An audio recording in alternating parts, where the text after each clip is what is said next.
Game na ba? Oo. Hello, good morning, good afternoon, good evening.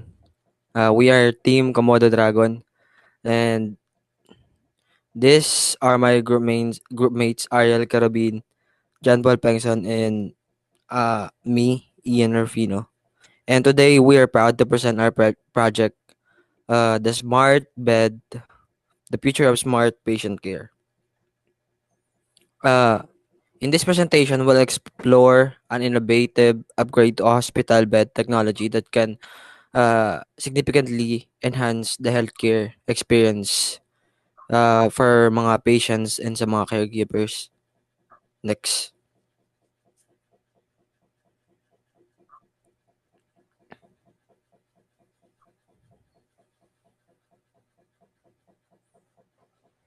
Next.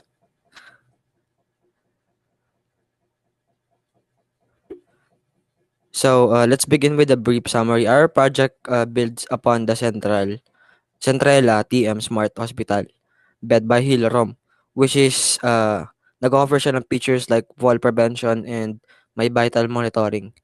And then may nakita kaming opportunity to introduce a new smart technologies so we can improve patients' outcomes and then ma-reduce din yung caregiver workload and matulungan yung hospital to operate more efficiently. So, um, the Centrella Smart Plus is already designed for safety and comfort, offering pressure relief and adjustable positioning. However, in today's healthcare environment demands even more advanced data-driven care.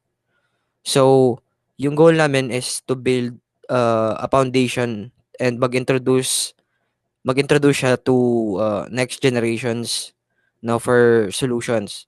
Not only to patients needs but also may anticipates din yung mga um, workers sa loob ng hospital. Next.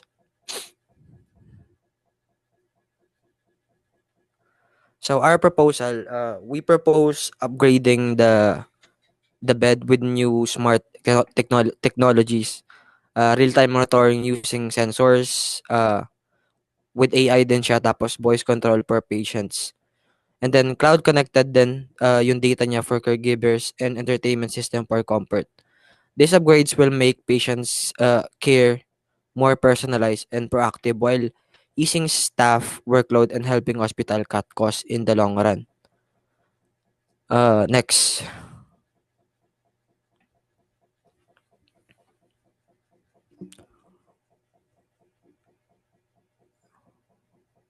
So our proposed enhancement, number one is smart adaptive pressure system. So smart sensors detects pressure points and automatically adjust the bed's position and air or gel mattress to enhance comfort, improve circulations and prevent bed sores, reducing caregiver workload. So si smart adaptive pressure system is um nag-automatically adjust siya sa need ng user or ng patients. So kunwari is need ng patients is um yung mattresses is mas malambot. So automatic siya mag-adjust. Ganun siya. And then sa integrated entertainment naman, wait lang, hindi ko makita. A built-in screen with internet access. AR and VR provides patients with entertainment, education, and relaxation. This help reduce stress and improve overall hospital experience. So sa integrated entertainment is for sa hospital, medyo depressing since yung patients is madalas din na nagwo-worry sila sa health nila, no. So instead na maboring sila sa loob ng hospital, why not bigyan sila ng entertainment. So ito yung naisip naming improvement and also feature din na pwedeng idagdag dun sa bed.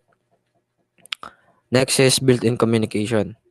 Voice assistant video calling and emergency buttons enable hands-free control and instant communication with caregivers. This ensures faster response time and better patient support. Sa built-in communications naman, meron naman tayong mga patients na lantutay, no? Yung mga parang gulay na.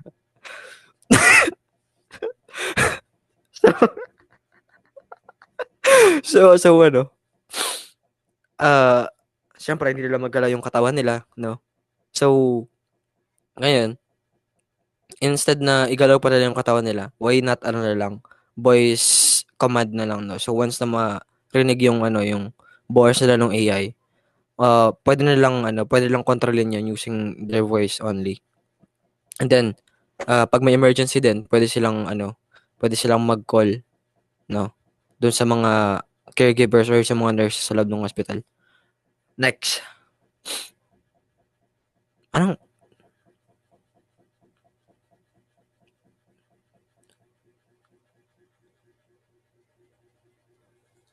ah, so ano, sa ano naman tayo, sa expected benefits. Sa benefits naman, our enhancement aren't just ano, theoretical. They delivered real value. We've broken them into four major categories: better patient outcome, reduced caregiver stress and cost efficiency, and enhanced hospital reputation, no? So, sa benefits number one is improve comforts and engage lead to faster recovery, ensuring that patients experience a more positive and supportive healing process, no? Uh, Ini-enhance niya yung patients, no? Yung outcomes. Pina-personalize niya yung setting and pressure relief, prevents bed sores and improve rest in bed, entertainment and comfort features, promote recovery and mental health. So, nabibigyan sila ng comfort in more easier way. And then, nami-meet din yung needs ng mga patients. Next naman.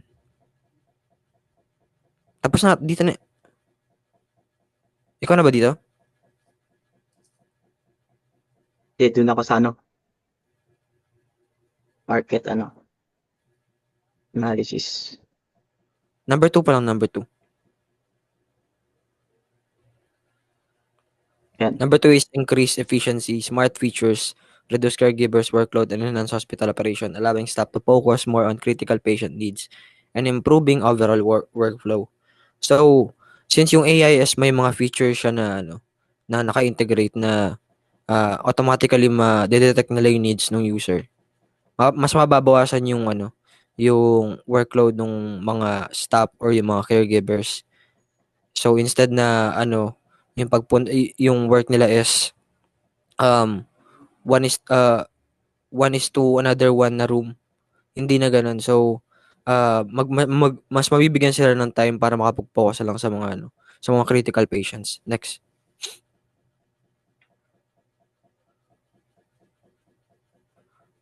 Tapos na ako dito. Ako na. Oh. The next is competitive advantage.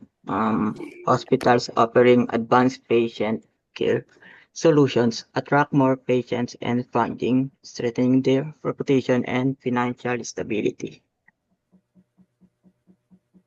Then sa market analysis naman is um, currently hospitals beds in the marketplace focus on basic and fall prevention and basic monitoring. They lack advanced for that address modern healthcare demands.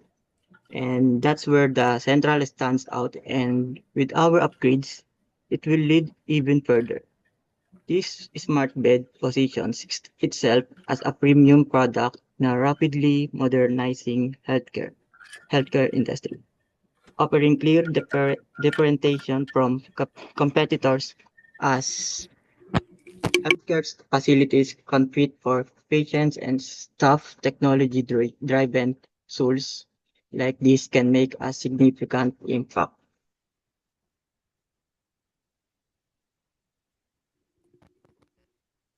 And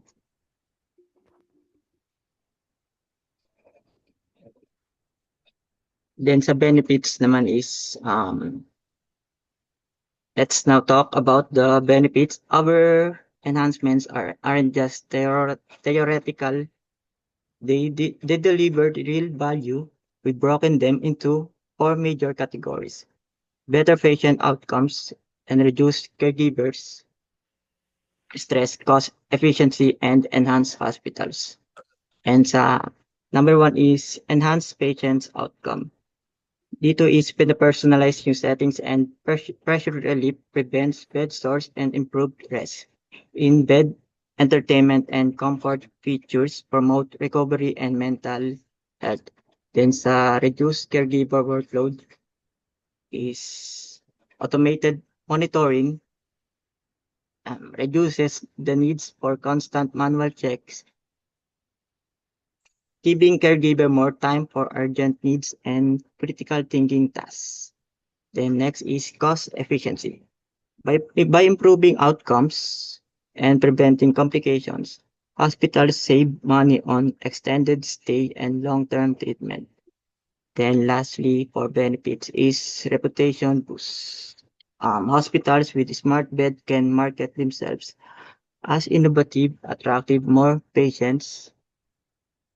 and patients, top talent, and potential partnerships or funding timelines.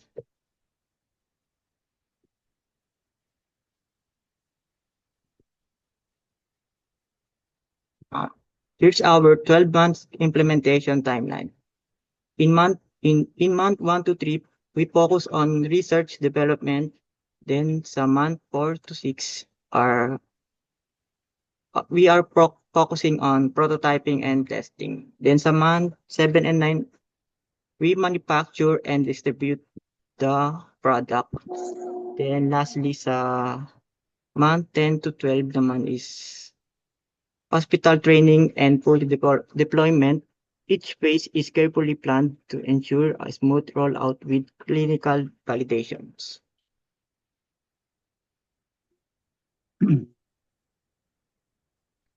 uh, Marketing plan. Uh, for marketing plan strategy, will target hospital administrator through medical conferences, digital campaigns, and product demos. We also showcase how the smart bed improves key hospital metrics like patient satisfaction and size, patient satisfaction and efficiency. The focus will be on ROI, easy of use, and long-term cost of savings. Uh,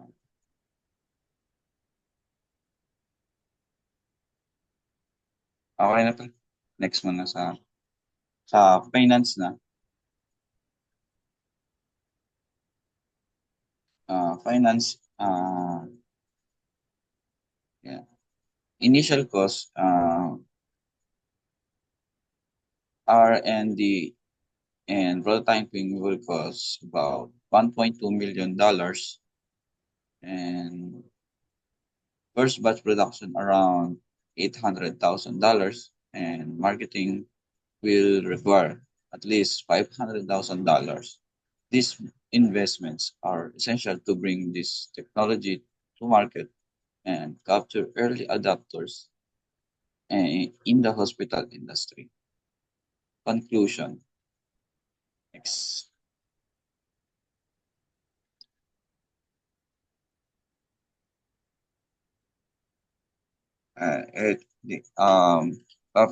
First, bago ko ano yung conclusion, ito po yung prototype na aming papakita. And meron siyang integrated entertainment, and meron this smart control, temperature control, and pressure relief. Dito sa prototype na to ay makikita kung ano yung mga in-explain nila kanina and kung ano yung mga causes na nilagay dyan. Conclusion. Last is conclusion. To conclude, this upgraded central smart class hospital bed is more than just a product. It's a transformation in patient care. By integrating smart features, we're addressing real problems faced by hospitals. Stop burnout for patient experience and efficiency We offer a clear, innovative solution that creates value on levels clinical operation and financial. And that's all. Thank you.